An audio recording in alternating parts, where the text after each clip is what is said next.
इतना पैसा कमा लिया तो लोगों ने समझा दिया क्या कि चलो अब उधर भी छलांग मारते हैं। यह राजनीति का चस्का कहां से आ गया? आप मेरा फोटो डालिए तो लोगों की कमेंट्स आते हैं जी कि इनको बड़ा से टिकट मिलना चाहिए। बबुआन है, ठाकुर हैं, क्षत्रिय हैं। ठाकुर का कुआं याद है ना? बाबू साहब लोग होते हैं, बबुआन लोग होते हैं, उनसे बड़ा दूर जाते हैं। उनके घर में खाना नहीं खाएंगे, उनके लोटा का पानी नहीं पिएंगे। तो अजय सिंह थोड़े दूसरे बाबू साहब होंगे। खाना खाता हूँ, बैठता हूँ, अच्छा सबके यहाँ वोट लेना है ना? केवल राम राम जपने से घर तो नहीं चलेगा। नहीं चलेगा, नहीं चलेगा। नहीं। क्यों हम उसकी बात नहीं करते? रोजी रोटी की बात क्यों नहीं करते? बिहार से अच्छा अच्छा उद्योग के मामले में कहीं माहौल नहीं। तो आपको आवेदन एप्लीकेशन देना पड़ेगा। आप देंगे तो उसमें सुनवाई होगी। सुनवाई होती है? बिल्कुल होती है। बिना पैरवी के। एथनॉल फैक्ट्री लगाने के बाद जब हमने कमीशन सर्टिफिकेट लिया जी मेरा प्लांट कमीशन हो गया। 1 महीना के बाद ऑटोमेटिक मोड में अच्छा मेरे अकाउंट में 5 करोड़ रुपया आ गया। आपको किसी ने परेशान नहीं किया? बिल्कुल किया है। हमारे पास खाने को कुछ ना हो लेकिन दब के बात तो नहीं करूंगा। अजय सिंह को डर नहीं लगता है? कोई मुझे मारना ही चाहता है नहीं, मुझे मार देगा। कितने 100 करोड़ की फैक्ट्री आपकी लग चुकी है? मेरा अभी तक करीब हमने 500 करोड़ के आसपास की फैक्ट्री इंश्योरेंस हुई है। अच्छा। और चूंकि मेरा टारगेट था, गवर्नमेंट को बोला था मैंने कि मैं 1000 करोड़ तक इन्वेस्टमेंट करूंगा। फिल्म मेकिंग में कुछ कर रहे हैं आप? तो अमीषा पटेल की घटना न्यूज में हमने पढ़ाई था, उन्हीं के द्वारा मैं बॉम्बे चला गया था। उन्होंने एक ईगो क्रिएट किया था, उस ईगो के चलते मुझे बॉलीवुड में फिल्म। जब आपको राजनीति चुनना हुआ या लोगों ने ही बुला लिया तो आपने भारतीय जनता पार्टी को ही क्यों चुना? कोई दल नहीं है जो कि हिंदू राष्ट्र बनाने की बात करती हो। मतलब आप हिंदू राष्ट्र के फक्स्टर हैं? आप चाहते हैं कि पाकिस्तान बना दें, आप चाहते हैं कि इस्लामिस्तान बना दें। आप जो बात कर रहे हैं वो बहुत ही विवादास्पद बात कर रहे हैं अजय सिंह जी। क्या देश के सारे मुसलमान जो हैं अपराधी हैं? यह तो आप नहीं कह सकते। चलिए, मुसलमान और आपको क्रिश्चियन से तो बैर है, नरेंद्र मोदी से लगाव है, इसका मतलब नरेंद्र मोदी के लाडले हैं नीतीश कुमार के हाथ, जिन्हें पलटू राम भी कहा जाता है। पटना में इतने सारे बड़े शहर है, इतने पूंजीपति हैं, एक बड़ी गाड़ियों का शोरूम है आपके यहाँ? एक मर्सिडीज का शोरूम है, एक BMW शोरूम है, एक रेंज रोवर का शोरूम है, क्यों नहीं है? 20 साल में क्यों नहीं बना लिया? अब ऐसा तो मैं कैसे कहूँ, लेकिन अगर चुनाव लड़के आया जीता तो मैं सरकार से 1% तनख्वाह भी नहीं लूंगा। बराबर से ही लड़ेंगे, यह तय है। मेरे पास तो ऑफर सब पार्टियों के लिए है। ऑफर सारी पार्टियों से? क्योंकि आपका जो मिजाज है वो राजनीति के प्रति तो हो नहीं सकता है। लेकिन ऑफर है मेरे पास। कहना चाहते हैं कि लालू यादव ने सिर्फ अपने परिवार के लिए किया, अपने वोटरों के लिए कुछ नहीं किया? मैं क्या कहना चाहता हूँ तो जग जाहिर है। हालांकि मैं कटाक्ष नहीं करूंगा, हम लालू जी को बहुत मानते हैं। उन्होंने एक समाज को आवाज दिया है। उसी में क्या हुआ है, कुछ लोगों को इतना ज्यादा बोलना सिखा दिया कि हमेशा डंडा लेकर लड़ाई करना चाहते हैं। क्या प्रशांत किशोर का विजन आपको कुछ दिखता है? प्रशांत किशोर का विजन बहुत बड़ा है। कई लोग कहते हैं फ्रॉड है। नहीं, साबित करें। लोग मोदी जी को फ्रॉड कहते हैं। प्रशांत किशोर को कभी न कभी बिहार में आना चाहिए। जिस तरह से नरेंद्र मोदी जी ने मेहनत किया उस तरह से प्रशांत जी भटक रहे हैं। ऐसा न हो जाए कि प्रशांत किशोर जी के चलते यहाँ सरकार दूसरी बन जाए।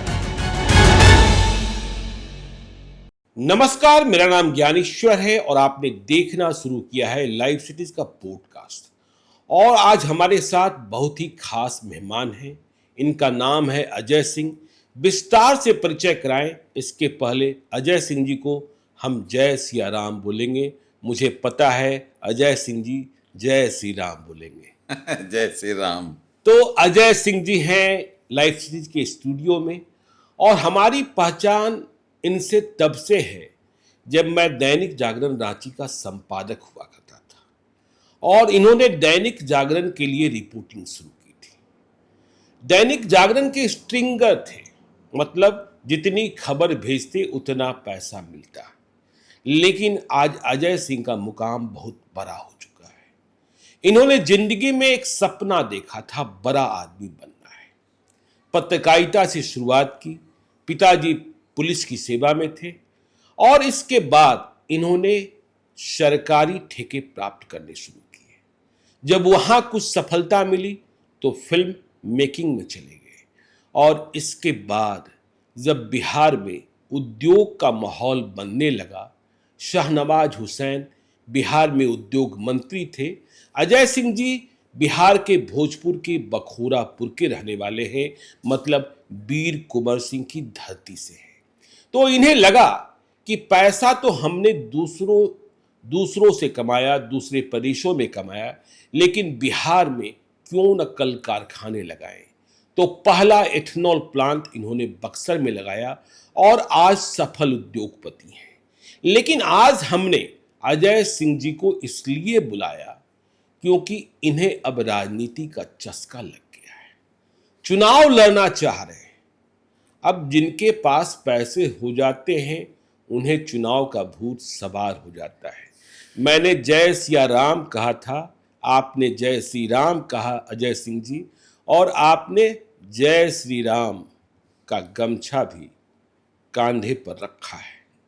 और इस गमछे की कहावत भी है, आप कहते हैं कभी कभी कि यह गमछा गंगा माँ ने मुझसे वापस लिया और गंगा माँ ने ही मुझे वापस लौटाया। और जब मैं इस गमछे को धारण करता हूँ, सफलता मेरे कदमों में होती है और जो चाहते हैं वो हासिल कर लेते हैं। तो पहले गमछे से ही गंगा माँ ने ले लिया और गंगा माँ ने वापस कर दिया, ये कौन सी कहानी है। फिर आएंगे कि आपको राजनीति का चस्का कैसे लग गया, इतना पैसा कमा लिया तो लोगों ने समझा दिया क्या कि चलो अब उधर भी छलांग मारते हैं। नहीं, मुझे राजनीति का कोई चस्का नहीं लगा। मैं पहले बताऊं, आपने सवाल किया इस गमछे के बारे में जी, तो चूंकि मैं एक सनातनी हूं और मैं अपने धर्म का एक कट्टर समर्थक हूं। मतलब हिंदू धर्म का। अच्छा। तो चूंकि ये विंध्याचल से हमारे एक भतीजे ने गमछा लाया था, वहां से आकर के माँ के चरणों, माँ विंध्यवासिनी देवी से, माँ विंध्यवासिनी के उनके चरणों में चढ़ा के लाए थे। जी। उन्होंने मुझे दिया, मैंने धारण किया। अब चूंकि इसकी कहानी ऐसी थी कि माँ गंगा ने मुझे गमछा दिया। जी। सच है कि माँ गंगा ने ही गमछा दिया। आज भी इसका कलर भी बदलता नहीं है। आज भी कलर बदलता नहीं है। ये चूंकि आपने पिछला चुनाव भी अब देखा होंगे आप, तो उस समय भी मेरे कंधे पे ही था 2020 में। हाँ, मुझे याद है 2020 में जब आप झंडा उठाए हुए थे राघवेंद्र प्रताप सिंह का बरहरा विधानसभा क्षेत्र में, तब भी आप इसी झंडे में घूम रहे थे, इसी गमछे में घूम रहे थे। और जब राघवेंद्र प्रताप सिंह के बदले जीत का सर्टिफिकेट हासिल किया था तो वह तस्वीर भी इसी गमछे में है। बिल्कुल जी बिल्कुल। चूंकि ये करिश्मा ही था। मैं 2020 में से 2020 के बाद में 2021 के दिसंबर में जी मैं वाराणसी गया था। एक हमारा फिल्म का कारोबार वहाँ पे यूपी फिल्म फेस्टिवल हुआ था, तो उसे मुझे बुलाया गया था, निमंत्रण दिया गया था। तो उसमें शामिल होने गया था। तो वहाँ मैं गंगा स्नान किया। जब गंगा स्नान किया गंगा जी घाट पे वहाँ पर, तो मैं पूरा गमछा के साथ कुर्ता पजामा में गंगा जी में चला गया, मोदी जी की तरह। मोदी जी की तरह से प्रभावित रहता हूँ जी। तो उन्हीं के प्रभाव में, चूंकि मैं ऐसे भी पहले से जब भी गंगा तट पे जाता हूँ तो माँ गंगा में स्नान करता हूँ मैं। अच्छा। हाँ, और मेरा बिना गंगा स्नान किए पवित्र नहीं हो सकते, होना ही पड़ता है। तो मैं आप मानते हैं? जी, मैं मानता हूँ। हाँ। मानता हूँ गंगा पाप नाशनी है। बिल्कुल पाप नाशनी है, और मन की जो गंदगी है उसे साफ करनी होती है। अच्छा। केवल शरीर की गंदगी साफ करने से नहीं है, मन की भी गंदगी साफ करनी है। गंगा साफ कर देती है। हाँ, बिल्कुल साफ कर देती है, सारे मैल धो देते हैं। बिल्कुल धो देते हैं। तो हम चूंकि उस पर बिलीव करते हैं, विश्वास करते हैं, जी। मेरे जो अंदर है वो बाहर होता है। हाँ। तो मैं जब गंगा स्नान कर रहा था, चूंकि इतना पानी था अंदर में, धार भी बहुत था, तो मैं गमछा के साथ कर रहा था। तो गमछा के 5-6 डुबकी लगाया मैं, तो गमछा मेरे से निकल के गंगा में बह गया जी। और मुझे पता भी नहीं चला। जब मैं फिर बाहर निकला तो मेरा गमछा तो है ही नहीं। तो बड़ा ही बेचैन हो गया। मेरे बच्चे, फैमिली भी थे साथ में। तो मैंने बोला यार अब तो चल रहे हैं हम लोग, लेकिन माँ गंगा से ओरहन रह जाएगा। अच्छा। तो क्या हो गया जी। तो मेरा गमछा गंगा माँ रख लिए जी। क्योंकि माँ गंगा किसी का कुछ रखती नहीं है, समुद्र कुछ रखता नहीं है। माँ तो देती है ना। तो लेकिन ये बार मैं कहता था, तो मेरी बेटी है वो कहती थी पापा भी आप क्यों बोल रहे हैं, मत बोलिए। अच्छा। तो मैं उठाती थी क्या मत बोलिए, लेकिन मेरे से कहता था, मेरे बाहर निकलता था कि मेरा गमछा। फिर मेरे एक कलीग बोले कि मैं खरीद देता हूँ ना, बोले कि खरीद दीजिएगा, लेकिन वो गमछा मेरा माँ गंगा रख लिया। मैं करते करते 10-15 बार बोला। फिर मैं वहाँ से 5 घंटा पूरा वाराणसी घूमा, घाटों पे घूमा, दशमेश घाट, हरिश्चंद्र घाट के बारे में अपने बच्चों को जानकारी दी, बताई कि कैसा हरिश्चंद्र घाट है, क्या तपस्या है, क्या। अच्छा, नौका से मैं घूम के घाट, पूरे घाटों के बारे में बच्चों को जानकारी दी। तो बताते रहता हूँ अपने देश संस्कृति के बारे में। तो बताने के बाद 4-5 घंटे के बाद जब मैं वापिस आया, फिर उसी घाट पे आया, नाव छोड़ा। फिर भी मैंने बोला कि मेरा माँ गंगा, अब तो जाहिर है माँ गंगा ने गमछा मेरा रख लिया। शाम का समय हो गया था। जी। फिर वहां पर एक व्यक्ति फोटोग्राफर थे, फोटो खींचते थे, उन्होंने बोला कि मैं को ट्राई करूँ भैया। ये ट्राई करिए यार, ला दीजिए तो मैं आपको 500 रुपया इनाम दूंगा। अच्छा। जी। हाँ। तो फिर वो बोले, मैं फिर वो कपड़ा खोला और जहां मैं स्नान करता वहां गया जी। और देखिए भगवान की करिश्मा, माँ गंगा की करिश्मा, ये गमछा फिर वही मिल गया, गमछा वहीं मिल गया, जो कि धार में चला माँ ने गया था। लौटा दिया, गंगा तो माँ ने। मेरा बिलीव है कि माँ गंगा ने मुझे गमछा वापस कर दिया। अच्छा। और आज उस समय से लेके अभी तक हर पवित्र काम में ये गमछा मेरे कंधे पर होता यह विजय का गमछा है, हाँ, जय का गमछा है। है, गमछा है। हाँ, तो इसलिए एक बिलीव, विश्वास कि माँ एक गंगा बिलीव ने है। मुझे गमछा जी। दिया। तो अच्छा अजय जी, माँ गंगा का आशीर्वाद आपको मिला हुआ है, वीर कुंवर सिंह की धरती से आते हैं। हमने कहा आप तो उद्योग लगा रहे थे, कल कारखाने लगा रहे थे, फिल्म मेकिंग कर रहे थे, यह राजनीति का चस्का कहाँ से आ गया? आप तो राघवेंद्र प्रताप सिंह को जिता रहे थे और अब खबर आ रही है कि आप स्वयं बरहरा, मतलब राजपुताना बबुआन। और जब हम 2025 का परिदृश्य देखते हैं तो इतने लोग हैं कि पूछिए मत। पवन सिंह जैसे एक्टर बरहरा से पीछे हट जा रहे हैं और अजय सिंह कह रहे हैं हम बरहरा लड़ेंगे, भाजपा ने मुझ पर विश्वास किया। तो यह राजनीति आपके डीएनए में कहां से आ गई? नहीं, मैं राजनीति डीएनए मेरे नहीं रहा जी। चूंकि ये बात मैं नहीं कह रहा हूं, ये बात जनता कह रही है। जनता कह रही है। आप देखेंगे चूंकि जिस तरह से पब्लिक का डिमांड, हाँ, अब चूंकि मैं सोशल मीडिया पे मेरा अगर देखेंगे, चाहे किसी के आप मेरा फोटो डालिए तो लोगों की कमेंट्स आते हैं जी। कि इनको बड़ारा से टिकट मिलना चाहिए, चुन के आना चाहिए, आप चुनाव में खड़ा होइए, टिकट लेके आइए, ये 10 बातें कहते हैं। तो ये जनता की डिमांड होती है। क्योंकि मैं एक ऐसा व्यक्ति हूं कि मैं पूरे भारतवर्ष में बिजनेस व्यापार ग्रहण कर सकता हूं, जी। लेकिन मेरा घर जो है वो बखोरापुर है। घर बखोरापुर मैं है। पहले भी कहा है, जी। पूरे देश में डेरा हो सकता है लेकिन घर हमारा बखोरापुर गांव ही है। और मैं भोजपुर की धरती का हूं। दिल्ली मुंबई में डेरा होता है, घर तो बिहार में ही होता है। बिहार में होता है और गांव में ही है। गांव में ही है। तो मैं अपने मूल रूप से अपने गांव का ही हूं। जी। ऐसा कोई शादी फंक्शन नहीं है हाँ। जो गांव से बाहर होता हो मेरा। अच्छा। मैं हर फंक्शन, अच्छा, आज भी आपके यहाँ शादी विवाह मतलब कोई 5 स्टार होटल में और 7 स्टार होटल में डेस्टिनेशन मैरिज नहीं होता है? जी नहीं। सब कुछ गांव में करते हैं? जी, मैं अपने गांव में ही करता हूँ। अच्छा। अपने गांव के लोगों के बीच में। हाँ। जिसको आना होता है शादियों में, फंक्शनों में, मेरे घर ही आते हैं, मेरे लोग गांव ही क्या आते हैं। कहते होंगे अजय सिंह इतने बड़े आदमी हो गए, दिल्ली में कभी लीला में बैठे होते हैं, मुंबई में कभी ताज में बैठे होते हैं, बेंगलोर में किसी और होटल में बैठे होते हैं, और शादी फंक्शन करेंगे लोग कह देते होंगे बाहर वाले कंजूस हैं अजय सिंह, इसलिए नहीं कर रहे हैं। नहीं, मैं बताऊं, जी। थोड़ा अलग है। बाहर में शादियां करना खर्चे बचाना जैसा है। बाहर में शादियां करना खर्चे बचाना जैसा है? क्या है ना, बाहर में लोग शादियां करते हैं, उन लोगों को खाना खिलाते हैं, उन लोगों को बुलाने देते हैं जो खुद से हाई फाई हैं। जी। वस्त्र अच्छे हो सकते हैं, उनकी हाई फाई लिमिटेड, उनके यहाँ 2-4-500 गेस्ट होते हैं डेस्टिनेशन मैरिज में। जी। है ना। हमारे यहाँ गांव में जब हम शादियां करते हैं तो उसमें कम से कम 4 से 5 हजार लोग होते 4 हैं से 5 हजार लोग, और वहां से ज्यादा खर्चे होते हैं। जी। चूंकि हमारे गांव में जो शादियां होती तो पूरी विधिवत फंक्शन है। छेका से लेकर के छेका, तिलक, बारात, गुरहती, मतलब पूरी एक फंक्शन है। और हर समय हल्दी, पूरी एक प्रक्रियाएं हैं। जी। 10 दिन की पूरा शादियां 10-12 दिन की होती है गांव में। तो शादियां सस्ती गांव की नहीं है, लेकिन वो पूरा विधि विधान से होता है। और जो शादी ब्याह और कर्मकांड वो अपने घर से ही करना चाहिए, रीति रिवाज, रिचुअल से। जी। देखिए, हमको अगर बेटी की विदाई करनी है तो हम कहते हैं बेटी की विदाई किया है तो विदाई घर से होनी चाहिए कि होटल से होनी चाहिए। बेटी जो चौकट लांघेगी घर से लांघेगी। जी। तो हमें वो चीजें थोड़ा, मैं उस विषय में बहुत ही मतलब ग्राम देवता का पूजन होना चाहिए। बिल्कुल। हमारा सोखा बाबा हैं गांव घर में, जी। पहले उनको काट जाता है, निमंत्रण जाता है। तो मैं हमेशा से, मेरे परिवार ने वही मुझे सिखाया है, जी। गांव का कल्चर। और वो जितनी शांति मुझे उसमें मिलती है वो डिसेबिलिटी में नहीं मिलती। अब चूंकि लोग करते हैं, अब उसमें मैं रोक भी नहीं सकता। मेरे घर में भाई लोग का अपना जो है वो लोग न करते, लेकिन मेरे में वो विषय नहीं। मैं हमेशा हमारा फंक्शन गांव में ही करना चाहता हूं, क्योंकि गांव से मेरा लगाव रहता है। अच्छा अजय सिंह जी, आपने कहा कि लोग डिमांड कर रहे हैं कि आकर के बरहरा लड़िए, क्यों नहीं डिमांड करेंगे?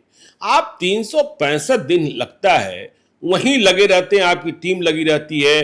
कभी आप गद्दे बांट रहे होते हैं, कभी क्रिकेट टीम के लिए बैट बल्ला बांट रहे होते हैं, कभी ब्लड डोनेशन करा रहे होते हैं, कहीं यज्ञ करा रहे होते हैं। तो आपने जनता को इसके लिए प्रेरित कर दिया कि अब तुम्हारी जरूरत हम हैं, मेरे पास तुम्हारी हर जरूरत का समाधान है। एक्चुअली मैं, आपने जो बोला ना बांटते हैं, जी, पहले तो मैं बांटता नहीं हूं। बांटते नहीं है।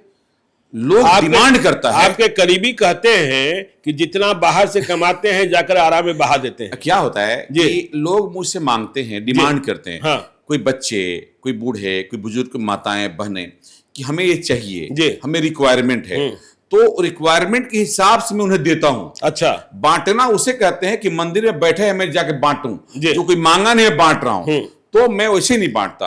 लोग हमसे डिमांड करते हैं, लिस्ट आते हैं, आवेदन आते हैं कि मुझे खेल का सामग्री चाहिए, तो उनकी रजिस्ट्रेशन होती है, या तो उनके साइज से कस्टमाइज होते हैं यूनिफॉर्म्स, फिर उनको दिया जाता है। ये बांटना ही से नहीं करते, और आवश्यकता पड़ती है उन्हें, उसकी मैं पूर्ति करता हूं। जो व्यक्ति मेरे पास आता है, डिमांड करता है, चाहे सोशल मीडिया के माध्यम से, फोन का नंबर दिया हुआ है, तो उनको चीजें पूरी करते हैं। क्या क्या बांटते हैं और क्या क्या बांट चुके हैं अब तक आप? देखिए, अभी जो मुझे डिमांड आता है मेरे, मैं जब से अपने क्षेत्र में करीब, हालांकि कोरोना काल से देखिएगा तो मेरा उस समय से ये सब अभियान चलते रहा है। कोविड काल में भी मैंने हजारों लोगों के लिए मदद किया। उस समय काफी दिक्कत में लोग होते थे, आर्थिक मदद भी मैं करता था। ऑक्सीजन कंसंट्रेटर बांटा, पुलिस डिपार्टमेंट मास्क बांटा, उससे भोजपुर पुलिस को, रांची पुलिस को मैंने हजार पीस मास्क दिया था। कोविड के मास्क, फिर से वो कोविड शील्ड, वो सब ड्रेसेस मैं उस समय देता था। उसमें भी काफी लोगों को खिलाना पिलाना, तो उस समय भी चलता था। उसके बाद बच्चों का डिमांड आया कि हमें खेल की सामग्री चाहिए, तो हमने खेल की सामग्री में जो मांगा, चाहे क्रिकेट किट हो, फुटबॉल किट हो, टेनिस किट हो, चाहे वॉलीबॉल किट हो, जो डिमांड करते हैं, रनिंग किट हो, स्पोर्ट्स तैयारी करते हैं, वो भी मिलते रहता है। आपके इलाके के लोग, काफी लोग आर्मी में भी जाते हैं, हमने देखा गड्ढे बांट रहे हैं आप। हमारे भोजपुर के लोग सेना में हर मिलेंगे, पुलिस डिपार्टमेंट मिलेंगे, और सैनिक वाले मिलेंगे, हर जगह मिलेंगे। और चूंकि उनकी यूएसपी है वो फौज में जाना, तो अभी चूंकि होमगार्ड की बहाली थी, मिलिट्री की बहाली थी, तो उसमें डिमांड था कि गद्दे पे जंप करना है। तो बहुत लोगों की डिमांड था, मतलब कि एक साथ झुंड में 100 लड़के आ जाए, भैया मुझे गद्दा चाहिए, हम लोग खरीद नहीं पा रहे। अब चूंकि गद्दा की कीमत है 30,000, 40,000 या 25,000, 30,000, तो बच्चे नहीं कर पाते हैं। तो मैं, उन्होंने मांगा, लिस्ट बना के एप्लीकेशन दिया, आ जाते थे आवेदन के साथ, तो उन लोगों को मैं कोशिश करता था कि 2-3 गांव मिला के एक जगह कहीं दे दूं। हर गांव में संभव नहीं है, तो 2-3 गांव मिला के मैं उनको देता था, और लोग लेके काफी उससे उनको कामयाबी मिला, कुछ बहाल भी हुए हैं और लगातार खेल रहे हैं। तो बच्चों की आवश्यकता है, वो मैं देता हूँ। तो ये सब सामाजिक काम, देखिए, इस सबको करना चाहिए। अगर आपके पास है, कोई डिमांड कर रहा है, हो सकता है, तो मदद करनी चाहिए। और मदद करने के लिए कोई राजनीति की जरूरत नहीं है। देखिए, अगर राजनीति और मदद दो तो राजनीति में आए क्यों आप? मैं नहीं आया राजनीति। राजनीति मुझे खींचा जा रहा है, राजनीति खींचा जा रहा है। लोग, अभी क्या है कि मैं एक ऐसा व्यक्ति हूं कि समाज को, मैं जो पिछड़े वर्ग जो समाज में छूट रहे हैं, उसको कैसे मैं हाथ खींच के आगे लाऊं, वो मैं प्रयास करता हूं। आप भी गजब बात कर रहे हैं अजय सिंह जी। देखिए, लोग कहते हैं, देखिए आप बाबू साहब हैं, बबुआन हैं, ठाकुर हैं, क्षत्रिय हैं। ठाकुर का कुआं याद है ना, और आप करें पिछड़े वर्ग, दलित लोग। देखिए, जो बाबू साहब लोग होते हैं, बबुआन लोग होते हैं, उनसे बड़ा दूर जाते हैं, उनके घर में खाना नहीं खाएंगे, उनके लोटा का पानी नहीं पिएंगे। तो अजय सिंह थोड़े दूसरे बाबू साहब होंगे। मैं आपको सैकड़ों फोटो दिखा दूंगा, अच्छा, सैकड़ों वीडियोस दिखाऊंगा कि मैं अपने उन जातियों, सभी धर्मों की जातियों घर में जाके पानी पीता हूँ, खाना खाता हूँ, बैठता हूँ। अच्छा, सबके यहाँ वोट लेना है ना? नहीं, वोट के लिए नहीं जी, हमारे यहाँ काम करते हैं वो लोग। अच्छा, हमारे वर्कर भी तो हैं। हमारे यहाँ हर वर्ग के लोग काम करते हैं। तो हमारे लिए कोई, मेरे लिए मनुष्य एक जाति है। अब उसमें अगर धर्म के लिए बात करें कि भाई अलग अलग धर्म बनाए गए, और हिंदू धर्म में तो सब हिंदू है जी। वो चाहे हम कर्मकांड कराने वाले हमें डोम जाति से हों, और चाहे ऊपर के पंडित जी हों, हैं तो हिंदू ना, उसमें क्या बनना पड़ता है। आज के मेरा मानना है कि धर्म जाति दोनों अब नहीं है, वो जाति खत्म हो जानी चाहिए। धर्म अलग है, जाति खत्म हो जानी चाहिए, क्योंकि अब जातिगत चीजें रही नहीं। क्या आपको लगता नहीं है कि पंडित जी के सलून खुलते हैं? बिल्कुल खुलते हैं। तो क्या वो पंडित जी हैं? कर्म से तो नहीं हुआ ना? नहीं है। तो अभी अब बाबू साहब सुलभ से साले में रुपया वसूलते हैं। बाबू साहब की जूता की दुकान है कि नहीं है? हाँ है ना? है। तो क्या वो चमार हो गए? नहीं हो गए। तो क्या ना, अब आज के समय में जो जिसने भी इस तरह की वर्णन की थी जी, कर्म के अनुसार बांटा था, अब फिर से बांट देनी चाहिए। बिल्कुल। आज आप कहें कि अजय सिंह बाबू साहब, मैं बाबू साहब किस एंगल से देखता हूं आपको? मैं एक व्यवसायी हूं, मैं एक व्यवसाय करता हूं। तो व्यवसाय की जो कैटेगरी है बनिया वर्ग, मैं हूं, क्योंकि मैं व्यवसाय कर रहा हूं ना। राजपूत मतलब राजा। मतलब जय श्री राम और जय भीम दोनों आपके लिए बराबर है? बिल्कुल बराबर है, दोनों बराबर एक है ना। हाँ, हम देखिए क्या लोग बांटने की कोशिश करते हैं जी, लेकिन हम बटेंगे नहीं। हमें होता है ना कि बटेंगे तो कटेंगे वाला, आपने सुना जी, था? बिल्कुल। एक रहेंगे, सिर्फ हमें रहेंगे। एक रहना है, हमें एक रहना है। हमारा तो प्रयास ये रहता है जी, कि मैं कैसे अपने धर्म को आगे बढ़ाऊं, जो हमारे धर्म से विक्षुब्ध होकर कहीं और धर्म चले जाते हैं उसको वापस लाए, उसको कैसे रोकूं, इस दिशा में लगातार कार्यक्रम चल रहा है। आप देखते होंगे लगातार मेरा अभी से भोजपुर जिला में हमारी टीम, हमारी जो संस्था है धर्म जागरण समन्वय समिति, उसके द्वारा लगातार हम लोग घर वापसी कराते हैं। अभी तक भोजपुर जिला में हमने हमारे समाज से जो नाराज होकर कई और धर्म अपना लिए थे उनसे घर वापसी करीब 5,000 से ऊपर परिवारों को मैंने कराई है। अच्छा, लिस्ट है जी। अच्छा, आपके जिले में भी ये हो रहा है? मेरे गांव में हुआ है। आपके गांव में हो रहा है? बखोरापुर गांव में 20 परिवार क्रिश्चियन बन गया। अच्छा, बात चल रही है उनको वापसी लाने के लिए। अच्छा, तो दूर के क्या करेंगे, क्यों बन जा रहे हैं? देखिए, मैं यहीं पर सवाल लेता हूं कि देखिए, आप कह रहे हैं सनातन धर्म की बात कर रहे हैं, हिंदू धर्म की बात कर रहे हैं, भगवान की बात कर रहे हैं, लेकिन केवल राम राम जपने से घर तो नहीं चलेगा। नहीं चलेगा, नहीं चलेगा। नहीं। क्यों हम उसकी बात नहीं करते हैं? रोजी रोटी की बात क्यों नहीं करते हैं? हमें काम करने के लिए, आप अपने इलाके को जानते हैं जी। आपके इलाके के बाबू साहब लोग भी दिल्ली में मैं देखता हूं कि गार्ड की नौकरी कर रहे हैं 10,000 12,000 रुपए की। हाँ। तो बिहार की फौजदारी कर रहे हैं। हाँ, कर रहे हैं। हाँ, तो जब तक यह स्थिति नहीं सुधरेगी, केवल राम राम जपने से घर चल जाएगा? नहीं चलेगा। हाँ, विषय ही है। इसके लिए आप क्या करते हैं? उद्योग कल कारखाने लगाते हैं तो आप अपने क्षेत्र के लोगों को प्राथमिकता देते हैं कि बाहर से लोग ले आते हैं? नहीं, अभी तक आप आंकड़ा निकालेंगे जी, अगर मेरे यहाँ, अगर कभी आप विजिट करें मेरे ऑफिस में तो पाएंगे कि मेरे भोजपुर जिला के 2,000 से ज्यादा लोग को नौकरियां दी है। कितनी फैक्ट्रियां लगा चुके अब तक आप? अभी तक हमारे बिहार में 2 फैक्ट्री रनिंग है जी, इथेनॉल प्लांट रनिंग है, CO2 का प्लांट रनिंग है जी। 3 प्लांट अंडर कंस्ट्रक्शन है। अच्छा, जो कि इस साल भी कुछ प्लांट्स आ जाएंगे और 2026 के फरवरी में भी मेरे कुछ प्लांट्स आ जाएंगे वापस। उसके बाद भी लगातार चीजें जारी रहेगा। तो हमारा विषय रहता है कि मैं अपने कैसे लोगों को रोजगार दूं, और लोगों को रोजगार ही नहीं, नौकरी। मैं लोग को हमेशा समझाता हूं कि आपके गांव में, समाज में कुटीर उद्योग बहुत सारे हो सकते हैं, आप उसको करें। और केवल नौकरी नहीं, मैंने काफी लोगों को जोड़ा। हमने बिहार में टैंकर उद्योग नहीं था, जैसे इथेनॉल बनता है, इथेनॉल के टैंकर सब देखे होंगे कि सब बाहर से आते हैं। आपको लगता है उद्योग का माहौल है बिहार में? अब बन रहा है, बहुत तेजी से बन रहा है। अब परेशानी नहीं है? अभी परेशानी नहीं है। लोग कहते हैं सिंगल विंडो सिस्टम नहीं है, इतने सारे नियम कानून, दांव पेच, बाबूशाही, अफसरशाही है कि परेशान हो जाते हैं। इस पर भी आपका अनुभव एक हम जान लेना चाहते हैं। मैं बता दूं जी, मेरा जो अपना अनुभव है जी, बिहार से अच्छा अच्छा, उद्योग के मामले में कहीं माहौल नहीं है। तब तो नीतीश कुमार पास है? बिल्कुल पास है। आज के समय सिंगल विंडो में जी, आपको हर कुछ मिलता है। हाँ, और आपको जो भी चाहिए, हाँ, अगर समस्या है, एक आवेदन से आपके पास खुद डिपार्टमेंट फॉलो करता है, आपको फॉलो नहीं करना पड़ता।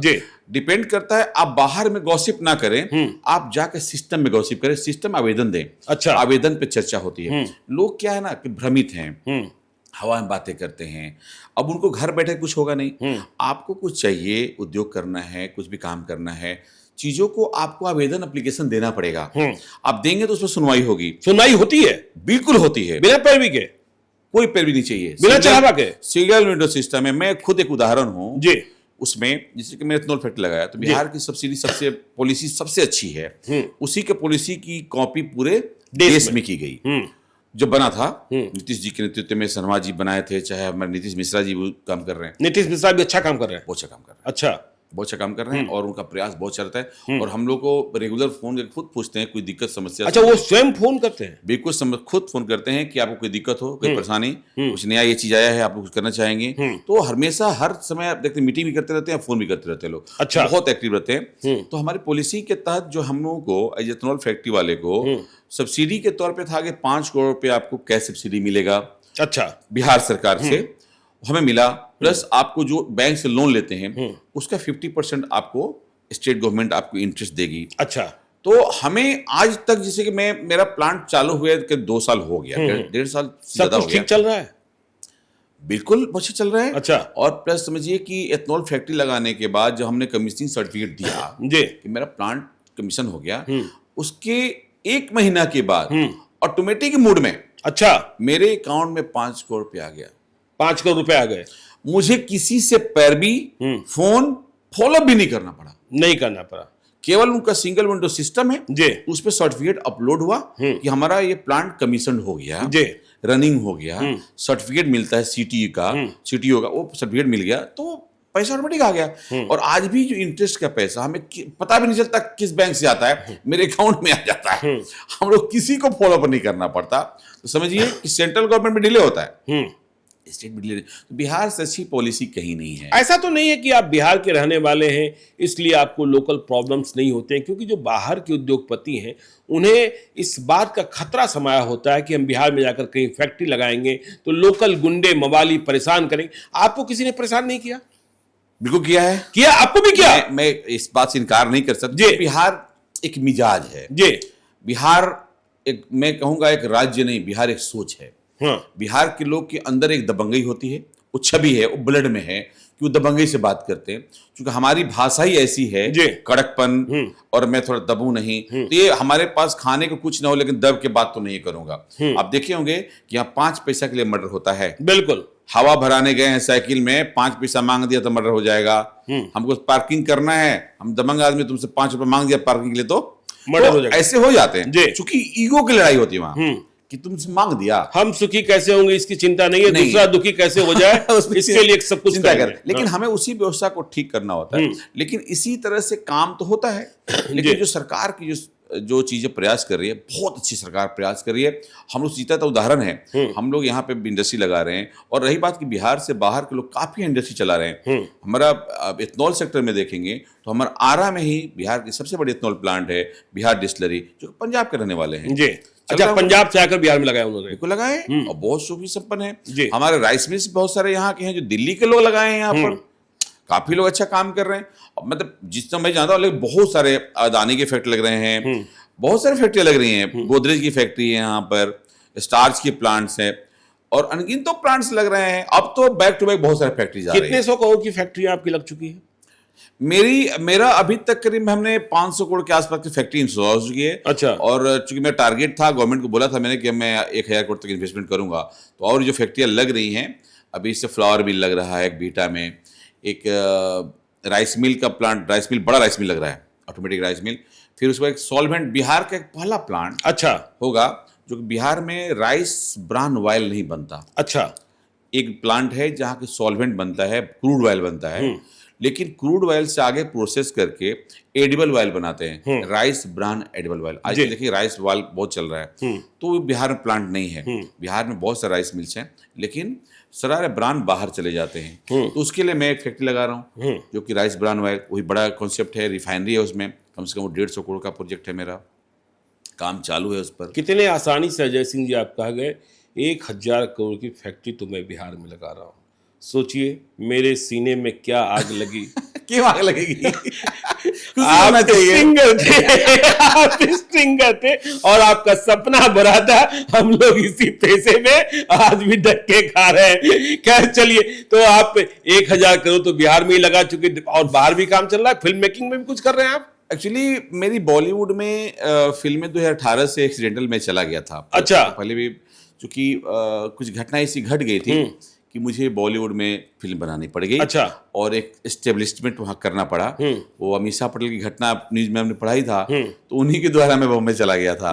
उन्हीं के चलते फिर उनसे पैसे भी वापस लेना पड़ा, और फिर उन्होंने एक ईगो क्रिएट किया था, तो उस ईगो के चलते मुझे बॉलीवुड में फिल्म बनानी पड़ गई। अच्छा। उन्होंने एक वर्ड कहा, समझिए कि मुंबई में मैं माया नगरी में कभी गया नहीं था, लेकिन मुलाकात होती है, माया नगरी से लगाव हो गया आपको, तो उसके बाद मुझे मुंबई, छोड़िए भूली बिसरी यादों को, अमीषा पटेल के साथ, लेकिन अच्छा लग रहा है आपको माया नगरी? बहुत लग रहा है। अच्छा, देखिए लोग कहते हैं पैसा डुबा देते हैं लोग, बिहार के लोग। बहुत पॉजिटिव आदमी हूं जी।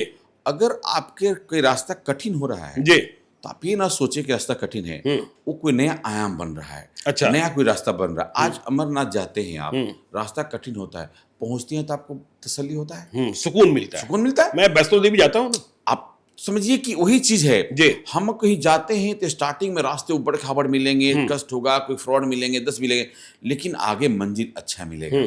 तो मैं उस प्रवृत्ति का व्यक्ति हूँ, तो मैं हर जगह रास्ते ढूंढता हूँ। कुछ गलत हो रहा है, इसका मतलब कुछ नया रास्ता बन रहा है, तो रास्ते बनते रहते हैं। तो बॉलीवुड में भी सिनेमा, हम पारिवारिक सिनेमा बनाते हैं, मेरे वहाँ कंपनी डेवलप है, लेकिन मैंने व्यवसाय कोई छोड़ा नहीं जी। जो व्यवसाय मेरा पहले था वो मैंने, चूंकि अब मैं कंपनी सेटअप कर देता हूँ, वहां मैं सिस्टम डेवलप कर दिया। मतलब कॉर्पोरेट सिस्टम में आप चले गए। हाँ, कॉर्पोरेट सिस्टम में वहां सिस्टम डेवलप कर दिया जी। और मुझे कोई जरूरत नहीं है, सिस्टम वर्क कर रहा है। सिस्टम वर्क कर रहा है। सेम बॉलीवुड में भी मेरी कंपनी है, वहाँ लोग हैं, स्टूडियो है जहाँ की पोस्ट प्रोडक्शन हाउस काम होता है, जहाँ पे हमारा फिल्में बनती हैं अलग से, तो वो एक सिस्टम डेवलप्ड है, मुझे कोई जरूरत नहीं है जी वहाँ पे। और आप अपनी एनर्जी, अपनी कमाई बरहरा में खर्च कर रहे हैं। लेकिन हमें एक सवाल समझना है कि ठीक है, आपने कहा कि देखिए मैं सनातनी हूँ, मैं हिंदू धर्म को मानता हूँ, लेकिन जब आपको राजनीति चुनना हुआ या लोगों ने ही बुला लिया तो आपने भारतीय जनता पार्टी को ही क्यों चुना? अब भारत, चूंकि हमारे अंदर जी, चूंकि मैं एक संघी हूँ। आप संघी हैं? मैं आरएसएस संघ के शाखा से मैं जुड़ा 90 से। अच्छा। लगभग मतलब कि मैं 89 में मैट्रिक किया, 90 में आरा महाराजा में पढ़ने गया जी। तो वहां से मैं संघ के शाखा से जुड़ गया। तो 2-3 साल उसमें शाखा किया। तो जब आप शाखा जाते हैं, संघ से जुड़ते हैं, आप उसकी विचारधारा समझते हैं, तो वहाँ राष्ट्र निर्माण की बात होती है। अच्छा। राष्ट्र निर्माण, कैसे हम हिंदू राष्ट्र बनाएं और हमारा प्राथमिकता ये भारत माता, तो उसको कैसे निर्माण करना, उसके बारे में पूरे आपको बताई जाती है और वो हमारे जहन में ऊपर से नीचे तक वो चीज उतरा हुआ है। जी। तो आज के समय में अगर हम बात करें किसी राजनीतिक दल का, जी। तो भारतीय जनता पार्टी के अलावा ऐसा कोई दल नहीं है जो कि हिंदू राष्ट्र बनाने की बात करती हो। मतलब आप हिंदू राष्ट्र के फक्सर हैं? बिल्कुल है। अच्छा। क्या आपको डर लगता है? आपको क्राइम से डर नहीं लगता? आप चाहते हैं कि पाकिस्तान बना दें? आप चाहते हैं कि ये इस्लामिस्तान बना दें? हमारा देश, हम सुकून के व्यक्ति हैं, हम सुकून से सोना चाहते हैं, रात में चैन सोना चाहते हैं। हम नहीं चाहते कि रोज खून खराबा होते रहे, काटो मारो पीटो। आप जो बात कर रहे हैं वो बहुत ही विवादास्पद बात कर रहे हैं अजय सिंह जी। क्या देश के सारे मुसलमान जो हैं अपराधी हैं? यह तो आप नहीं कह सकते हैं। और सारे हिंदू जो हैं वो पवित्र हैं और दूध के धुले हुए हैं, यह तो मैं सारे की बात नहीं करता। जी बिल्कुल। लेकिन अगर आप उसे तौलेंगे तराजू में, तो पलड़ा कहां भारी होगा? अगर आप तराजू में तोलेंगे तो पल्ला कहां भारी होगा? यहां पर अब स्थिति विषय ये बन गई है कि कैसे हम, चूंकि प्रजातांत्रिक जगह है जी, एक समय था कि पूरा भारतवर्ष राजवाड़ा था और राजतंत्र था, तो वहां पर राजतंत्र को कैसे कब्जा में लेना है ये उनका विषय था। मुगल आए, लोग आए और राजा को कैद किया, उनकी सेना को मारा और राजवाड़ा हासिल कर लिया। आज राजवाड़ा खत्म हो गए, आज एक व्यवस्था बनी कि प्रजातंत्र की व्यवस्था। तो आज हर 5 साल पे एक चुनाव होता है, जनता एक राजा चुनती है देश सेवा के लिए हर 5 साल पे। तो उसकी भी लड़ाई जारी है। अब उसके लिए क्या हुआ कि लोग सोचा कि अब तो राजा को अटैक नहीं करना, अब हमें प्रजा पे जाना होगा। तो उतने प्रजा को अटैक नहीं कर सकते, तो मैं प्रजा की जनसंख्या कैसे बढ़ा लूं। तो उस चक्कर में वो लग गए। उनकी स्कीम प्लानिंग हो गई कि मैं अपनी प्रजा में, चूंकि वोट की राजनीति होती है, तो मैं कैसे अपनी वोटिंग परसेंटेज बढ़ाऊं सो दैट कि कभी तो 5 साल में हमारा वोट आगे हो जाएगा। तो आपको लगता है कि मुसलमान अपनी संख्या को बढ़ा रहे हैं? बिल्कुल बढ़ा रहे हैं। बिल्कुल बढ़ा रहे हैं जी। इस बात से आप सहमत हैं? बिल्कुल सहमत हैं। अच्छा। और मुसलमान ही नहीं, क्रिश्चियन भी बढ़ा रहे हैं। क्रिश्चियन भी बढ़ा रहे हैं? बिल्कुल। जो भी मुसलमान और क्रिश्चियन जो हमसे हिंदू से बन के जाते हैं वो हमारे वोटर नहीं है। अच्छा, चलिए, मुसलमान और आपको क्रिश्चियन से तो बैर है, नरेंद्र मोदी से लगाव है, इसका मतलब?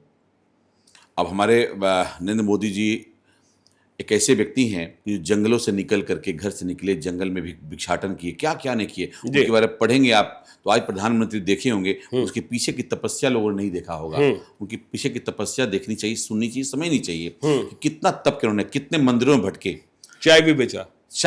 चाय तो बचपन में पिताजी के साथ स्टेशन बेचे, लेकिन उसके बाद जब तप के में अपने ज्ञान के लिए निकले तो कहाँ कहाँ नहीं रहे।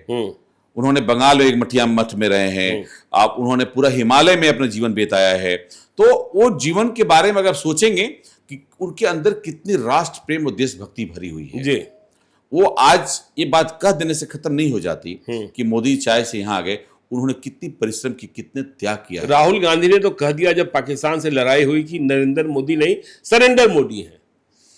अब उनकी विषय है, चूंकि हमेशा उनको क्या कहेंगे, वो तो इट्टी वाले व्यक्ति हैं, रेडीमेड व्यक्ति हैं। वो लोग पैराशूट से आए हैं, एक पारिवारिक फैमिली। अच्छा, नरेंद्र मोदी के परिवार में कोई राजनीति में था क्या? नहीं, वो तो नहीं था ना। तो लेकिन राहुल गांधी के घर में पूरी पारिवारिक व्यक्ति, मतलब कि जवाहरलाल, मोतीलाल नेहरू से लेके यहाँ तक इतिहास रहा है। तो उनकी कल्पना और नरेंद्र मोदी कल्पना कहीं एक हो ही नहीं सकती। वो तो रेडीमेड लोग हैं भाई, उनके माँ और पिता और दादा के नाम से राजनीति कर रहे हैं। लेकिन अब वो विषय नहीं है। अब चूंकि युग बदल रहा है, लोग ऐसे लोग को चाहते हैं जो आपके क्षेत्र को, देश को विकास कर सके, आपके देश की बात कर सके। क्योंकि आज बहुत संकट की स्थिति में हम लोग हैं। आज के समय में हिंदुस्तान संकट में होते जा रहा है। लोग माने न माने, लेकिन मन में सब कोई ऑफ द कैमरा बात करता है कि आगे आने वाले समय में हम 15-20 साल में हमारी स्थिति खराब होने वाली है। लोग सामने बात नहीं करना चाहता, दूसरे सामने बात करते हैं, रोज मीटिंग करते हैं, प्लान करते हैं, लेकिन हम प्लान नहीं करते। चलिए, नरेंद्र मोदी की बात तो हमने कर ली। नरेंद्र मोदी के लाडले हैं नीतीश कुमार बिहार में, जिन्हें पलटू राम भी कहा जाता है। हाँ? मैं नहीं मानता। आप नहीं मानते? नहीं, आप नहीं मानते? पलटू राम नहीं मानता मैं उनको। देखिए, नरेंद्र मोदी ने क्या कहा था, याद है? याद है? पलटू राम आप नहीं मानते? नहीं। आपको लगता है कि नीतीश कुमार बिहार की जरूरत है? बिल्कुल जरूरत है जी। क्यों भाई? अभी नीतीश कुमार के जगह पर नीतीश कुमार जी, आप उन पे एक दाग नहीं लगा सकते जी। आज जो बिहार में विकास हो रहा है, जो 15 साल का एक डार्क काल था, जिससे आज तक बिहार उभर नहीं पाया है। मैं बताऊं, मैं उसके बारे में रोज काउंसलिंग मतलब 1990 से 2005 की बात कर रहे हैं आप? वो दौर जो था, वो भी दौर देखा है आपने? मैं पढ़ाई करता था। अच्छा। मैंने पढ़ा है ना, मैंने उससे पहले से ही था। जी। देखिए, मैंने 89 में मैट्रिक किया। उस समय उस सरकारी स्कूल में पढ़ाई किया जहां पढ़ाई होता था। लेकिन 90 के बाद वही स्कूल चरवाहा विद्यालय की तरफ बदल जाते हैं। वो स्कूल बंद हो जाते हैं, न शिक्षक है न व्यवस्थाएं हैं। वो 15 साल का काल आज बिहार के लिए नर्क बना हुआ है। आज भी बना हुआ है। आज भी बना हुआ है। आज तो 20 साल का मौका मिला, बदल लेते। देखिए, एक बार जो किसी के दिमाग में छई बन जाता है बिहार के लिए, वो जल्दी निकलता नहीं है। आज भी बिहार में बड़े बड़े इंडस्ट्रीज क्यों नहीं आना चाहते? आपने देखा होगा, पटना में इतने सारे बड़े शहर है, इतने पूंजीपति हैं, एक बड़ी गाड़ियों का शोरूम है आपके यहाँ? एक मर्सिडीज का शोरूम है, एक BMW शोरूम है, एक रेंज रोवर का शोरूम है? क्यों नहीं है? 20 साल में क्यों नहीं बना लिए? इसलिए नहीं है कि लोग नहीं आना चाहते। लोगों को डर इस बात का है कि मैं वहां जाऊंगा, कल सरकार बदलेगी, मेरा शोरूम लूट लेगा। ये डर, अभी भी उस डर से लोग। तो आपको लगता है कि तेजस्वी यादव की सरकार भी कभी बन सकती है? देखिए, समय है, उस प्रयास में पूरी कौम लगी हुई है। देखिए, वो MY समीकरण में सब लगे हैं। 32%। समझिए कि आज अब 32 का रहे ना, आप जनसंख्या कर लीजिएगा, वो अब 40 पहुंच जाएगा कुछ दिन के बाद। अच्छा। जिस रफ्तार से इस्लामिक लोग आगे बढ़ रहे हैं और उनकी वोटिंग, हमें तो आपके माध्यम से बोलूंगा अपने भाइयों को, वोटरों को, आप भी बढ़ चढ़ के वोट में हिस्सा लें। आप वोटिंग के दिन हमारे वोटर पिकनिक मनाने जाते हैं, लाइन में छुट्टियां मना लेते हैं, छुट्टी मनाते हैं। आपकी आरा लोकसभा क्षेत्र में RK सिंह इतने दूरदर्शी, इतने काम करने वाले चुनाव हार गए, और जिन गांवों में चुनाव हारे, मालूम हुआ कि वहां के बाबू साहब लोग ही, उनके घरों में दरवाजे बंद हैं।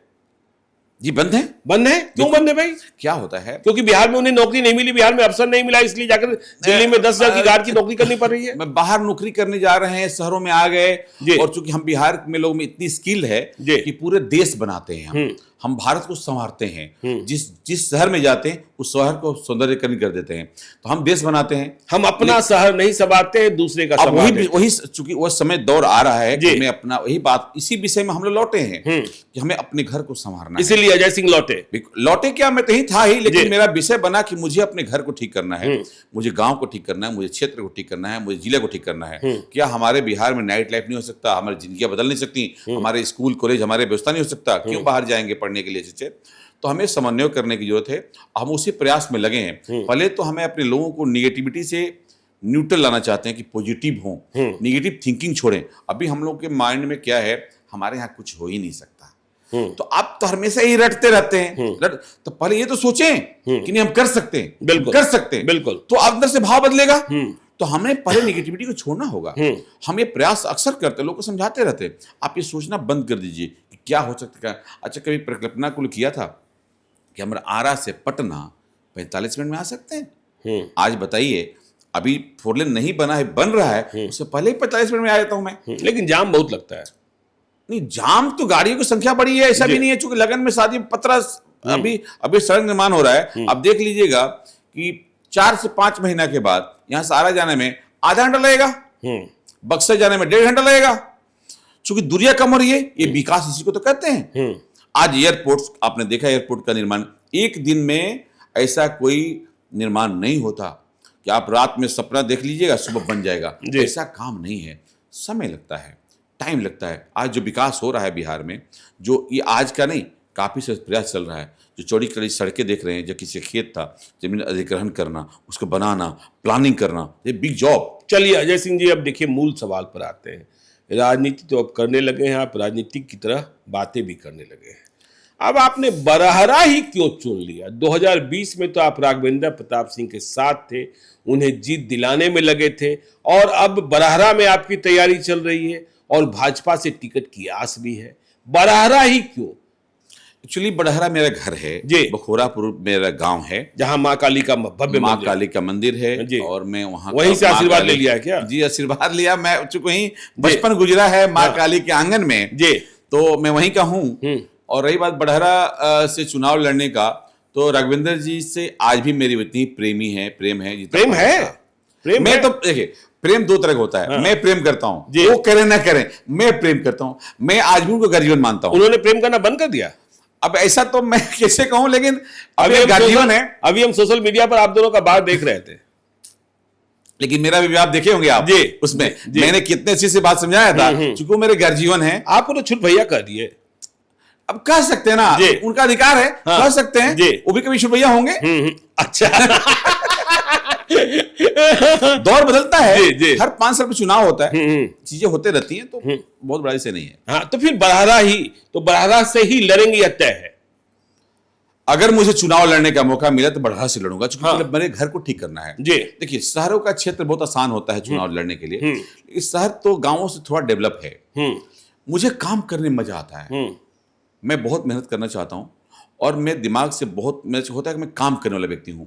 तुम चूंकि भारत गांव का देश है, और बड़हरा प्योर गांव का विधानसभा है, तो गांवों को ठीक करना है, बहुत व्यवस्थाएं ठीक करनी है। सड़क, स्कूल बने हुए हैं, स्कूल की बिल्डिंगें बनी हैं, लेकिन स्कूल और गांव की कोऑर्डिनेशन नहीं है कि बच्चों को हम वहां भेजे पढ़ने के लिए। जी। कॉलेज नहीं है, खेल की व्यवस्थाएं नहीं है, गांव में रोजगार नहीं है, गांव में किसानों का फसल कहाँ बिकेगा, क्रय केंद्र नहीं है। हमारे किसान बहुत परेशान हैं, उनकी व्यवस्था, बीज नहीं मिलता, खाद नहीं मिलता, तो सामंजस्य की कमी है गांव में। शहरों में क्या है, शहर में दुकान चलाते हैं, गांवों से सामान खरीद के शहरों में ट्रेडिंग का काम होता है। तो शहर का काम ट्रेडिंग का है, जी। लेकिन गांव में असली जो हमारे उद्योगपति हैं वो गांव में रहते हैं। बिल्कुल। असली उद्योगपति गांव में, तो उस उद्योगपति के बीच में काम करें, उनको कैसे ठीक किया लेकिन जाए। अजय सिंह जी, आप भी जानते हैं कि बिहार में जाति है जो जाति नहीं है। जी। और जब हम बरहरा की बात करते हैं और उम्मीदवारों की रेस देखते हैं, हम टिक टिक कार्यक्रम भी करते हैं, झपटा झपटी कार्यक्रम करते हैं, जी। इतने बाबू साहब दिखाई पड़ते हैं। अब बीजेपी से ही बात कर लें, राघवेंद्र प्रताप सिंह हैं, आप तो 365 दिन लगे हैं अजय सिंह जी, सूरजभान सिंह है। अब देखिए आरजेडी में भी देख लीजिए, सुरेंद्र सिंह की पत्नी आशा सिंह हैं, मौर्या होटल वाले बीडी सिंह हैं, इसके अलावा एक और कोई ठेकेदार का नाम हमें लोग बता रहे थे, नहीं तो फिर सरोज यादव हैं, फिर जेडीयू से देख लीजिए रणविजय सिंह हैं, छोटू सिंह हैं। आपको नहीं लगता है कि बबुआन की लड़ाई ऐसी होगी कि वहां जो 2015 के नतीजे आए थे, या फिर लोगों का दिल आपने जीत लिया है? क्या है कि मेरा विषय थोड़ा इन लोग से भिन्न है। जी। देखिए, मैं पेशेवर पॉलिटिशियन नहीं हूँ, नहीं है। राजनीति मेरा व्यवसाय नहीं है। मेरा राजनीति मेरा समाज सेवा है।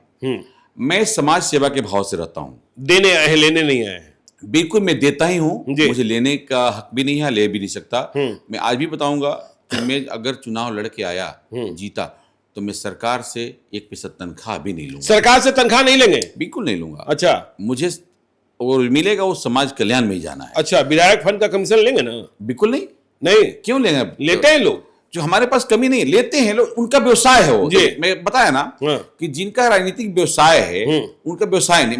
मैं समाज सेवा मेरा करने आ रहा हूँ, क्योंकि मुझे समाज को कुछ देना है। बिल्कुल। और चूंकि जो चीज मेरे से लोग मांगता है, वो जो चीजें मैं बाहर से जो करता हूँ, जब अंदर सिस्टम में आएंगे, बिल्कुल, तो उसको बढ़िया से कर पाएंगे आप। जी। बाहर से आप किसी का मदद करना बहुत मुश्किल काम है, ना के बराबर। तो सरकार एक सर्टिफिकेट देती है कि आप पेशेवर, आप समाज सेवक बने, तो आपको मान्यता होगी, आपसे बातें होगी। तो मैं चाहता हूं कि जनता अगर मुझे सर्टिफिकेट देती है, तो मैं उनको सेवा। जनता के सर्टिफिकेट के पहले तो आपको पार्टी के सिंबल की जरूरत होगी। बिल्कुल, अभी चूंकि अब बिल्कुल सिमरन की जरूरत है। अब चूंकि मेरा हमेशा विषय रहता है, चूंकि मैं राष्ट्र भक्त व्यक्ति हूँ, तो राष्ट्र भक्त व्यक्ति में मुझे देश में जो पार्टियां हैं, राष्ट्र भक्ति अगर पार्टी कहेंगे तो भारतीय जनता पार्टी है। भारतीय जनता पार्टी है जो कि देश के लिए सोचती है, जेडीयू के साथ है। हाँ, जनता दल का वही चीज है। जैसे वो बिहार के बारे में सोचते हैं, भारतीय जनता पार्टी पूरे भारतवर्ष के बारे में सोचती है। चिराग पासवान बिहार फर्स्ट, बिहारी फर्स्ट की बात कर रहे हैं। बिल्कुल, तभी जीतन राम मांझी, उपेंद्र कुशवाहा, वो भी सब जो लोग अपने बिहार को आगे बढ़ाना चाहते हैं, देश को आगे बढ़ाना चाहते हैं, वो ये बात सोचते हैं। तो चूंकि मेरा फर्स्ट प्रायोरिटी वही रहता, मेरे पास तो ऑफर सब पार्टियों के लिए है। ऑफर सारी पार्टियों से? मतलब ऑफर में तो बाकी पार्टियों को तो नहीं कहूंगा, भाजपा से मेरी बातचीत क्योंकि आपका जो मिजाज है वो आरजेडी के प्रति तो हो नहीं सकता है। लेकिन ऑफर है मेरे पास। अच्छा, आरजेडी से भी ऑफर? लोग कहते हैं हाँ, कि आप वहां आ जाएं तो अच्छा रहेगा। मतलब कि बड़े लीडर्स तो नहीं, लेकिन आरजेडी में मन लगेगा नहीं आपका? नहीं लगेगा, चूंकि उनका एक गणित अलग है जी। और मेरा विषय है कि उन आरजेडी की पार्टी जो समर्थक है जी, उनमें ही बहुत ज्यादा प्रॉब्लम है। उनमें ही प्रॉब्लम, उन्हें ठीक करना है। अच्छा, उनकी व्यवस्थाओं को ठीक करना है। आप जाएंगे हमारे बड़हरा क्षेत्र के, मतलब सबसे ज्यादा तकलीफ में वही जी रहे हैं, जो तकलीफ में जी रहे हैं। अगर आप जाएंगे, मैं बाढ़ के समय अभी भी जाता हूँ, तो सबसे ज्यादा तकलीफ में कोई था, हमारे यादव भाई थे। उनके जानवर, उनकी गाय, उनके भैंस, उनके जानवर, कितनी तकलीफ। मतलब आप कहना चाहते हैं कि लालू यादव ने सिर्फ अपने परिवार के लिए किया, अपने वोटरों के लिए कुछ नहीं किया? मैं क्या कहना चाहता हूं, तो जग जाहिर है, जग जाहिर है। आज जो है वो तो देखिए, वो परिवार की पार्टी है। लोग भले ही समझते हैं कि मैं उस पार्टी का हूं, लेकिन वो एक पारिवारिक पार्टी है। वो लालू जी की पार्टी है, उन्होंने बनाया है। उस पार्टी में कोई दूसरे का जगह नहीं है। लालू जी अपने बेटे को सीएम बनाना चाहते हैं, पीएम बनाना चाहते हैं, ना कि और बाकी जातियों को बनाना चाहते हैं। उनका विषय अपना स्पष्ट क्लियर है, बिल्कुल, कि हमें अपने परिवार को सेफ रखना है, परिवार को सेट करना है। जो कि यादव में बहुत सारे समाज में लोग, अच्छा, हमारे भारतीय जनता पार्टी में यादव समाज के नहीं है। नित्यानंद राय जी हैं, हमारे जो गृह राज्य मंत्री हैं जी, रामकृपाल यादव जी हैं, नंद किशोर यादव जी हैं, बिल्कुल, एक से एक अच्छे लोग हैं जो समाज में काम करते हैं। लेकिन चूंकि उनका अपना विषय है कि मुझे अपना करना है। हालांकि मैं कटाक्ष नहीं करूंगा, हम लालू जी को बहुत मानते हैं, क्योंकि लालू जी एक लीडर हैं। उन्होंने एक समाज को आवाज दिया है जी।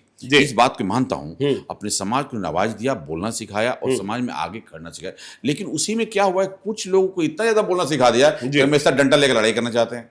अच्छा, जब तोड़फोड़ करना है तो लड़ाई निकल जाओ, तो वो चीजें थोड़ी सी गलत हो जाती है। तेजस्वी यादव नियंत्रित करने की कोशिश कर रहे हैं कि सामंती मिजाज छोड़ना होगा यादवों को। देखिए क्या होता है ना, मैं तेजस्वी जी के बीच का जो कार्यकाल था, उसी कार्यकाल में मैंने फैक्ट्री का उद्घाटन, बिल्कुल, जब महागठबंधन की सरकार थी। लेकिन मैंने देखा तेजस्वी जी की सरकार से मुझे कोई विरोध नहीं था, क्योंकि काम में कोई प्रॉब्लम नहीं थी। मतलब लालू यादव और तेजस्वी यादव में आप अंतर देखते हैं? बिल्कुल देखते हैं जी। तेजस्वी जी की सरकार में प्रशंसक भी रहा, देखिए मैं काम का प्रशंसक हूँ। मेरा ऐसा नहीं है कि पार्टी विशेष, अगर कोई हमारा अच्छा काम कर रहे हैं, क्योंकि वो भी हिंदू धर्म से आते हैं, वो भी पूरी रीति रिवाज से सारे पर्व त्योहार करते हैं। लालू जी के यहाँ छठ पूजा से लेके दीपावली, होली जितना मनता है। लेकिन तेजस्वी यादव ने अंतर धार्मिक शादी की। हाँ, अच्छा, उन्होंने जो शादी की, दूसरे धर्म वाला अपने घर लाया ना। अच्छा, घर वापसी तो हुआ। इस बात की खुशी आपको है? बिल्कुल खुशी है। मैं तो चाहता हूँ मुस्लिम के बच्चे मेरे घर आ जाएं। अच्छा, मेरा बच्चा बढ़ेगा ना। अच्छा, क्रिश्चियन मेरे घर है तो मेरा बच्चा बढ़ेगा। अच्छा, मैं इसका विरोधी नहीं हूँ। दूसरे धर्म, हमारे धर्म से बच्चियां अगर जाती हैं, कट्टर हिंदू हैं आप? नहीं, चूंकि जो बच्चे आएंगे, जो तो वो फर्नांडिस और वो नहीं होंगे, वो क्रिश्चियन नहीं होंगे ना। तो नाम बदल गया ना, राष्ट्रीय यादव हो गया। फिर तो हमारे बच्चे पैदा होंगे, तो वहां तो जाति का, तो हम उस विषय के व्यक्ति हैं, हम उस पर बिल्कुल वो नहीं करते। हमारे यहाँ बच्ची आनी चाहिए। तो मैं उस परिवार से बहुत मेरा वो रहता है, संवेदना रहता है। और अच्छा, आपने लालू यादव और तेजस्वी यादव की बात कर ली। बिहार में एक और शख्स है जो खूब पसीना बहा रहा है, प्रशांत किशोर नाम है, जन स्वराज पार्टी। और वो कह रहे हैं कि मेरे पास विजन है बिहार के डेवलपमेंट का, और जो मुद्दे उठा रहे हैं, जो बिहार के असली मुद्दे हैं, पलायन कैसे रुकेगा, शिक्षा का स्तर कैसे सुधरेगा, स्थानीय स्तर पर रोजगार कैसे उपलब्ध होगा।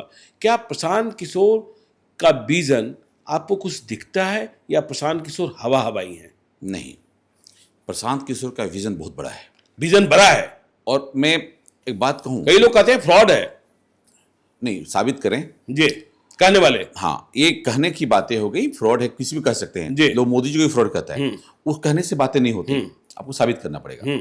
ये प्रशांत किशोर जी के बारे में जितना जानता हूँ, जितना मैं रीड, मैं उनका हर वीडियो देखता हूँ, लाइक भी करता हूँ, और चूंकि मैं उनका प्रशंसक भी हैं। अगर सही मायने में बड़ा दिल की अगर बात करूं ना, तो प्रशांत किशोर को कभी ना कभी बिहार में आना चाहिए। आपको लगता है? बिल्कुल, अभी आए चाहे कभी आए, हाँ क्योंकि वैसे व्यक्ति को एक बार मौका देने की जरूरत होती है जी। जो कि समाज। अच्छा, प्रशांत किशोर जी ने देखा होगा, क्योंकि मैं अभी कुछ दिन पहले वीडियो देख रहा था, रजत शर्मा का इंटरव्यू किए थे जी। कि प्रशांत जी आप अमेरिका से आते हैं और सीधा आप नरेंद्र मोदी के घर में दिखते हैं गुजरात में। जब गुजरात में नरेंद्र मोदी जी तो मुख्यमंत्री थे, उस समय से वो भाजपा के साथ जुड़े, पूरी सिस्टम डेवलप किए और उन्होंने हर पार्टियों को समझा है जी, बहुत नजदीक से समझा है। जितना सुलझे हुए व्यक्ति वो हैं, शायद पॉलिटिशियन नहीं है। अच्छा, बहुत नजदीक से लोगों अच्छा को अजय देखा सिंह है। जी, आप तो सब 5 स्टार होटल देख रहे हैं। यदि हम दिल्ली में आपको कहें कि 5 रात रुकना है और 5 अलग अलग 5 स्टार में रुकना है, पहले दिन लीला में, दूसरे दिन ले मेरिडियन में, तीसरे दिन हयात में, चौथे दिन रेडिसन में, 5वें दिन और किसी में, ताज में, आप एक ही होटल में रुकना चाहेंगे 5 रात कि अलग अलग होटल में जाते रहेंगे? नहीं, हम तो एक ही में रहना चाहिए। हाँ, मैं इसीलिए मैंने इसलिए अब आपने सवाल किया प्रशंसा की हाँ, बात। मैंने इसलिए सवाल लिया कि प्रशांत किशोर 120 दिनों की बिहार बदलाव यात्रा पर है जी, और बिहार के शहरों की स्थिति क्या है? रोज नई रात नई जगह पर सोना, बिस्तर में खटमल है क्या है पता नहीं, रोज नया बाथरूम इस्तेमाल करना। क्या कोई दूसरा बिहार का राजनेता इतना मेहनत कर सकता है?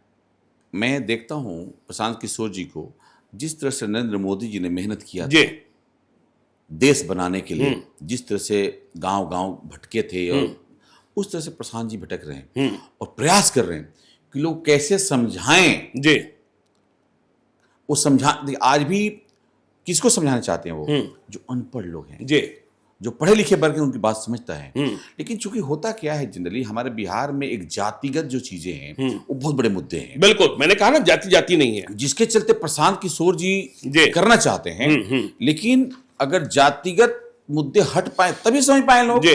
अब हमें किस बात का डर है? मैं उनका प्रशंसक हूं। प्रशांत जी अगर बिहार के मुख्यमंत्री बन जाए हमें कोई एतराज नहीं, लेकिन जो समीकरण कहता है, जो चीजें कहती हैं, ऐसा ना हो जाए कि प्रशांत किशोर जी के चलते यहां सरकार दूसरी बन जाए। अच्छा, आपको महागठबंधन की सरकार बनने का खतरा दिखता है? बिल्कुल दिखता है। हाँ क्योंकि दिक्कतें वहां हो सकती हैं। जी। तो चूंकि इसलिए हम लोग इस चीज को समेटने की कोशिश करते हैं, क्योंकि फिर 5 साल अगर गड़बड़ हो गया फिर हमारा बिहार 5 साल और पीछे चला जाएगा, और पीछे चला आज जो रफ्तार हमने पकड़ा है, जी। जो विश्वास जनता का समाज में प्रशासन में हम हासिल कर रहे हैं, वो खत्म हो जाएगा। तो हमें उसको बरकरार रखने के लिए हमें समझना है, उसको समेटना है। तो प्रशांत, अभी इस बार वोट में पता चलेगा कि प्रशांत जी का क्या, हम उनके सपोर्टर हैं। हम एक अंतिम सवाल लेते हैं अजय सिंह जी। देखिए, कई लोग कहते हैं, आपके विरोधी कहते हैं, जब मैं आरा में बात कर रहा था, बरहरा में बात कर रहा था, अजय सिंह जी के पास बहुत पैसे हैं, अभी चुनाव है, तो आपको कहने वाले एक व्यक्ति ने यह भी कर दिया बरसाती मेढक। आज जब हम कार्यक्रम को रिकॉर्ड कर रहे हैं तो पटना में झमाझम बारिश भी हो रही, झमाझम बारिश भी हो रही। आप जब कार्यालय आ रहे थे तब बारिश से फंसे हुए भी थे। हाँ, बारिश से फंसे हुए भी थे। तो लोग कह रहे हैं कि देखिए, टिकट मिल गया तो चुनाव लड़ेंगे, टिकट नहीं मिला तो फिर बखोरापुर और बरहरा भूल जाएंगे, समाज सेवा भूल जाएंगे। आपका संकल्प किसे चुनौती देता है? देखिए, लोग कहते हैं ना जी, अब बरसाती मेढक की ने बात किया जी, चूंकि उनका आकलन इसी रहा है, तो वैसे ही लोगों से मिलते रहे। हाँ, मिलते रहे हैं। चूंकि उनका भी कहना गलत नहीं है, जी, मैं उनको दोषी नहीं मानता, चूंकि उनके परिस्थिति से गुजरी है, कह सकते मुझे। लेकिन मैं एक ऐसा व्यक्ति हूं, और रही बात चुनाव का, तो चुनाव तो हर समय होता है। जी, बिल्कुल, 5 साल चुनाव होता है साल में। हाँ, अब हर साल कभी मुखिया का चुनाव है, कभी जिला परिषद चुनाव है, कभी एमएलसी का चुनाव है, तो कभी देश के चुनाव है, तो कभी तो चुनाव तो सालों में चलते रहेगा, चलता रहता। कहीं ना कहीं से शुरुआत करनी पड़ेगी ना। जी, मैं कोई दिन देख के मैं समाज सेवा में नहीं आया। अच्छा, जस्ट जब मुझे लगा कि मुझे समाज में जाना चाहिए, जो समाज मुझे बुलाता है, आज मेरे पास सैकड़ों लिस्ट है। आप मेरे सोशल मीडिया देखेंगे, मेरे टीम के पास फोन आते हैं कि भैया यहाँ आइए, यहाँ आइए, यहाँ हम चाह रहे हैं आपसे मिलना, गांव पे आ जाते हैं, आप कब आ रहे हैं, कब। तो मैं रेगुलर लगातार डेली जब भी भोजपुर में हूँ तो प्रतिदिन 4 से 500 लोगों से मिलता हूँ। तो लगातार कैंप हो रहा है, लगातार लोग से मिल रहा हूँ, उसकी समाज की बातें हो रही हैं। अभी लगातार आपने देखा होगा कि मैं अभी बैक टू बैक प्रोत्साहन राशि, बच्चों से मिलना, समझाना, उनको बूस्टअप करना, हमारे यहाँ बहुत बड़ी समस्या है। अब समझिए कि जो बच्चे हमारे यहाँ बच्चियां पढ़ लेती हैं, अभी मैं प्रोत्साहन राशि वितरित कर रहा था, प्रोत्साहन राशि का मतलब नहीं था, कनेक्ट करना था कि जो हमारे समाज में जो बच्चे सरकारी विद्यालय से पढ़ते हैं गांव में, उनको कैसे हम बूस्टअप करें कि आगे पढ़ें। क्योंकि मैं देखा है कि गांव में वो बच्चे 10वीं के बाद 12वीं के बाद 90% बच्चे पढ़ाई छोड़ ड्रॉप आउट हो जाता है जी। तो उनको कैसे आगे पढ़ने के लिए मैं प्रेरित करूं, शिक्षित हूं। मतलब चुनाव चाहे लड़े न लड़े, लेकिन न बड़हरा को छोड़ेंगे न बखोरापुर को छोड़ेंगे, कभी नहीं, मैं नहीं छोड़ूंगा। मुझे चुनाव लड़ूं ना लड़ूं, मैं हमेशा गांव का हूं, अब बड़हरा के लिए हूं, सेवा करते रहूं। अजय सिंह को डर नहीं लगता है? अच्छा, डर से क्या करेंगे? डर अगर कोई मुझे मारना ही चाहता है, नहीं मुझे मार देगा। नहीं, मुझे लगा कि आप डरते भी हैं। मैंने अभी देखा, आपका ही एक पोस्ट देख रहा था कि जब अहमदाबाद में प्लेन क्रैश हुआ तो अगले दिन आपको रांची जाना था जी। हाँ, तो आपका वीडियो हमने देखा, एयर इंडिया से ही आप जा रहे थे और आपको डर लग रहा था।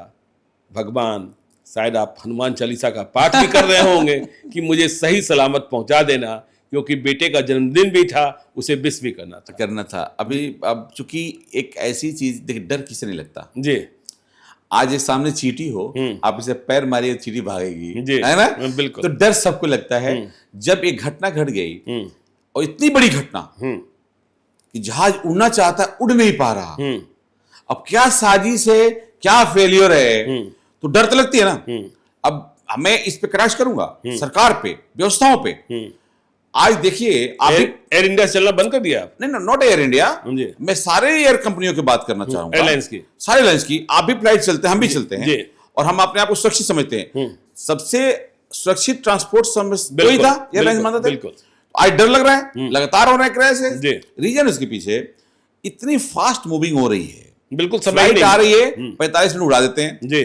फॉर्मेलिटीज की चेकिंग कर रहे हैं, नहीं है, उसके पहले वहां पहुंचा देते हैं, फॉर्मेलिटीज करते हैं, बिल्कुल। तो हमारे रिस्क में है वो जी। वो पैसा के लिए अंधाधुंध लगे हुए हैं, तो उस पीछे पे जांच होनी चाहिए। और वही बात कि जो ग्राउंड स्टाफ जो वहां पे मशीनों की देखभाल कर रहे हैं, मेंटेनेंस, उसकी भी मैंने सुना था कि उसकी भी कुछ संख्या घटाई गई थी जी। बहुत जॉब की कटौती हो रही है, हर कंपनियां कटौती कर रही हैं, तो उसकी प्रचुर मात्रा होनी चाहिए, टेक्निकल लोग होने चाहिए। लोग मनुष्य के जान से नहीं खेलना चाहिए। अब जिस जहाज से मैं उड़ा हूं, मैंने सर्च किया, अब बताना चाहिए जी। मैं कहूंगा, मैं मांग करूंगा कि आपके टिकट पर फ्लाइट नंबर के साथ लिखी रहे कि फ्लाइट कब बनी थी। बिल्कुल बिल्कुल। आप 10 साल में डीजल गाड़ी बंद कर देते हैं, सड़क पर नहीं चलने देते, रजिस्ट्रेशन रद्द कर देते हैं, और 15-15 साल से जहाजें उड़ रही हैं, 20-20 साल की जहाजें उड़ रही हैं हवा में। क्या उसका कोई टाइमिंग नहीं है? बिल्कुल। लिखा तो यह भी होना चाहिए, देखिए लिफ्ट में लिखा होता है कि लास्ट इंस्पेक्शन कब हुआ है। हाँ, आप बताइए ना कि मेंटेनेंस कब किए थे? हाँ बिल्कुल, कब किए थे जी। अब मैं जिस जहाज से ट्रेवल कर रहा था, तो मैं उसकी हिस्ट्री चेक किया, हाँ, नंबर डाल के, इन जहाज बना कब था। अच्छा। जो जहाज क्रैश हुआ वो जहाज 11 साल पुराना था जी। और जिस जहाज से आप चल रहे थे उससे ज्यादा पुराना था? उसका अब भी पुराना था। अच्छा, तो चूंकि हमने चेक करना चाहिए कि हम कब किस जहाज में बैठ रहे। देखिए, हम गाड़ियां 3 साल में बदल देते हैं, बिल्कुल 4 साल में बदल देते हैं, तो वो भी तो इंजन है जी, बिल्कुल, उसके भी तो डैमेज हो रहे हैं। तो हमें अभी बाहर के मुल्कों में बहुत सावधानियां होती हैं जी। आपकी ब्रिटिश एयरवेज को देखें और भी कंपनियों को देखें, वहां पे तुरंत स्क्रैप कर देते हैं लोग। हमारे यहाँ चल रहे हैं क्योंकि हमारे एयरक्राफ्ट बनते नहीं है।